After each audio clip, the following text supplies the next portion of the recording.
চলে আসো, আলাদা করে দিতে পারবো না। মশারি বানা বিষয়টা কি চোখে দেখছেন এবং কি বলবেন? ব্যাপারটা হচ্ছে এত মিম তৈরি করছে, কিভাবে বলতে পারি। প্রথমেই বলি আমাদের এটা অফিসিয়াল কোনো সং না, ফলে এই গানের সাথে যে আইএসএফ তৈরি করছে এরকম কোনো ব্যাপার নয়। মানুষ আবেগে এগুলো তৈরি করছে এবং সাধারণ মানুষ এটা গ্রহণ করছে। এখন সাধারণ মানুষ থেকে শুরু করে উচ্চবিত্ত, মধ্যবিত্ত, শিক্ষিত সমাজ এখন সবাই পশ্চিমবাংলার গণ্ডি বাড়িয়ে, রাজ্যের গণ্ডি পেরিয়ে, দেশের গণ্ডি পেরিয়ে এখন আন্তর্জাতিক স্তরে গানটা পৌঁছে গিয়েছে। দেখছিলাম কানাডাতে একজন ভদ্রলোক এটা ভিডিও করে পোস্ট করেছে।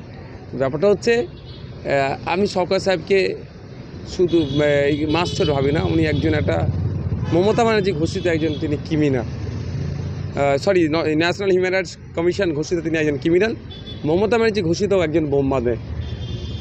আপনি একজন প্রার্থী, আপনার অন্য